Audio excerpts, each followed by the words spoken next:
Ano yung pagdurusang dinanas ni Paul? Makikita natin dyan yung treatment na ibinigay sa kanya ay napakahirap. Pero sabi niya, kung papaano ang ating Panginoong Kristo ay nagdanas ng hirap, expect it. Mararanasan mo rin yun. Dadanasin mo rin yun bilang isang Kristiyano. Pangalawa, ako mismo nagpagal sa'yo, dinanas ko yun bilang spiritual father mo. No? Remember our spiritual father. Yung mga taong nagpagal sa atin, sila man ay nagdanas din ng paghihirap. At kung ngayon, nagdadanas tayo ng paghihirap, alalahanin natin, hindi tayo nag-iisa. May mga taong dumanas din yan.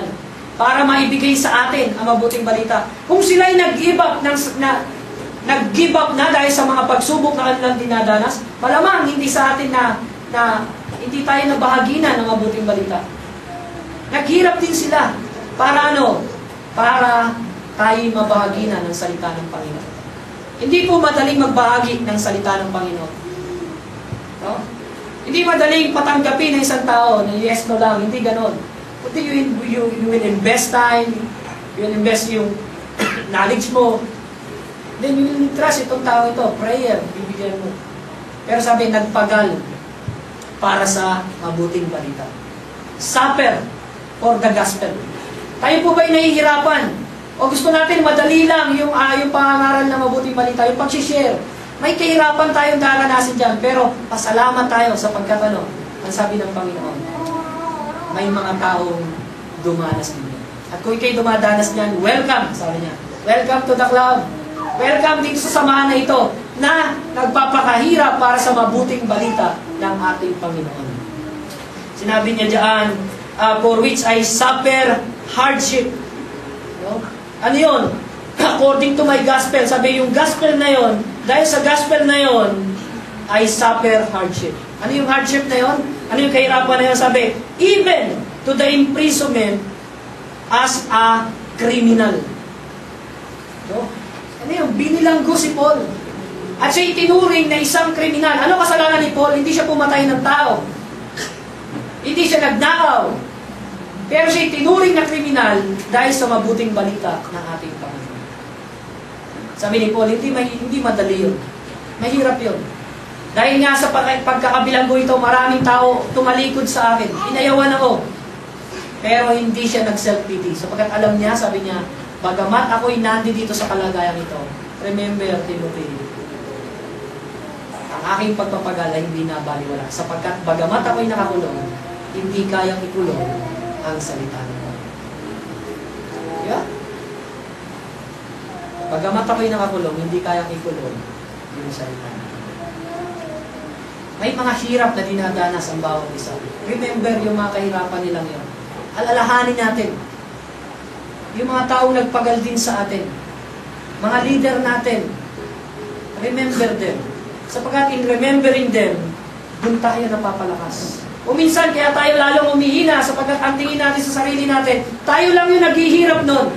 Pagka sa panahon ng karamdaman, ang tingin natin, ako lang ang may karamdaman na gano'n. Ako lang ang may ganitong kalagayan. Pero pag tinignan natin yung mga ating mga leader, and then, tignan natin yung kanilang suffering din for the gospel. At makikita natin, you will be strengthened. Mapapalakas tayo. Alalahanin natin yung paghirap niya. Pangatlo, alalahanin natin yung mga taong hindi mananampalataya. Yung mga unbeliever, sabi ni Paul, for this reason, I endure. Bakit kaya ni Paul i-endure? Sabi niya kay Timothy, Timothy, I endure all things. For the sake of what? For the sake na siya'y mag-glorify? For the sake ng kanyang sarili? No, sabi ni Paul, for the sake of those who are chosen, that they also may obtain salvation which is in Christ Jesus with eternal glory. Sabi niya, yes, may suffering akong dinadanas. Yes, may kahirapan akong dinadanas. Pero I endure it. No? Pinagtitiisan ko ito, kinakaya ko ito, sapagkat sa pamagitan ng paghihirap kong ito, yung mga taong hindi nakakakilala sa Panginoon, na kanyang tatawagin, ay makakalapit sa kanya sapagkat makikita nila yung paghihirap na dinadanas ko. Kapatid, kaibigan, nais kong sabihin sa inyo, yung mga suffering na pinadadala sa atin ng Panginoon, yung mga hirap na pinadadala sa atin ng Panginoon, Gagamitin ng Panginoon yan para ilapit yung mga tao na nasa palibot natin. Gagamitin ng Panginoon yan para sila din na may makakilala sa Panginoon. Pero kailangan natin i-endure yung suffering na yan.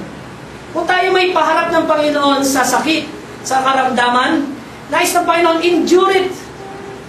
Bakit? Sapagkat may mga tao nakatingin sa iyo na hindi mananampalataya na sa pagka nakita nila kung paano katotoo yung gospel sa buhay mo, they too will accept our Lord Jesus Christ. Yung mga financial difficulties na meron tayo, kung meron mang kahirapan tayo dyan, at tayo dumadanas ng kakapusan, ang sabi ng Panginoon, yes, endure it. Diba kayo po, sabi ni Paul, Lord, ipinapanalangin ko, tanggalin mo tong hirap na ito, itong sakit sa aking buhay. Pero sabi ng Panginoon, no, my grace is sufficient sapagkat sa pamamagitan ng hirap mo, sa pamamagitan ng sakit na nakikita sa buhay mo, may mga tao na tatanggap sa Panginoon. The gospel will be advanced. Yung kingdom of God, lalawak lalo kapag ka nakita nila, we endure. We endure yung hardship na. Remember, don't give up sa mga pagsubok, sa mga hirap na dinadanas natin, sapagkat gagamitin ng Panginoon yan sa pamagitan ng ating testimony para naman sila yung makakilala. Ano pong testimony ang ating may bibigay? Kung pagkatapos ng mga pagsubok, lagi tayong give up. Kristiyan na kapag papatotoo ay nasasabi, dati ako'y ganyan, yan ang aking kasalanan. Pero I endure it. Napagtagumpay ako yan sa tulong ng Panginoon. Dati nakaranas din ako, kapatid, kaibigan, na ganyan, ng sakit na ganyan. Pero ngayon, don't worry. Yeah? Pero kapag kaayaw tayo, anong patotoo ang ating ibibigay sa Panginoon? And then last, remember the faithful saying. Kung may kasabihan tayong dapat malaman, sabi, ito yung kasabihan na ating mapagkakatiwalaan. Ang sabi doon sa salita ng Panginoon, this saying is trustworthy. If we die with Him, we will also live with Him. Kasama tayo namatay natin. Kailan tayo namatay? Kasama natin Pasong Kristo. Nung ating Pasong Kristo ay namatay doon sa krus, yung kamatayan na yun para sa atin. No? Pero nung siya'y namatay doon, kasama tayong namatay. The moment natanggapin natin ang Pasong Kristo, yung cross na yun, kasama tayong namatay doon. No? Yung kaligtasan na yun ay ating natamo. At sabi, sa pamamagitan ng kamatayan ng ating Pasong Kristo, nakasama tayong namatay, sabi, we will live with Him. Mabubuhay din naman tayo kasama ng ating Panginoong Jesucristo. Walang sala sa wikang Tagalog. Sabi, kung tayo ay niligtas ng Panginoon, walang sala na langit, kasama tayo ng Panginoon sa Kanya, doon sa kalangitan.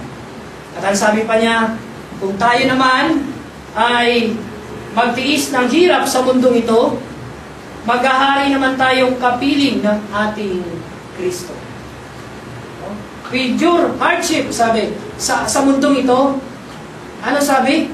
We will reign with Christ. I think, hindi lahat ng Kristiyano magre-reign sa ating Panginoon. Ito yung condition.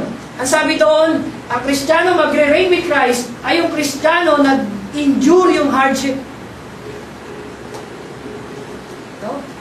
Doon sa kalangitan, pagka tayo tinawag ng Panginoon, hindi lang tayo doon mag-aawitan. Ang sabi doon, we will reign with Christ. Pero yung ating reign ay nakadepende kung tayo sa lupa, sa mundong ito, endure the hardship. Yun lang ay magsasabi na sa atin, yes, I will endure it. For the meantime, sa mundong ito, sapagkat eternal, pangako niya sa akin, I will reign with Christ. Diba magandang pangako? Para tayo'y makadanas, magbata ng hirap ngayon. At ang sabi niya, bakit? Warning sa atin sapagkat if we deny Him, He will also deny us. Ay hindi pinag-uusapan dyan yung salvation. Ang context nito ay para sa Kristiyano. So hindi ibig sabihin, di-deny niya na yung kaligtasan sa atin. Wala na tayo, hindi na tayo sa langit. Ay ibig sabihin yan, yung service natin dapat na mag-endure, merong regalo yun. Meron yung reward. Pero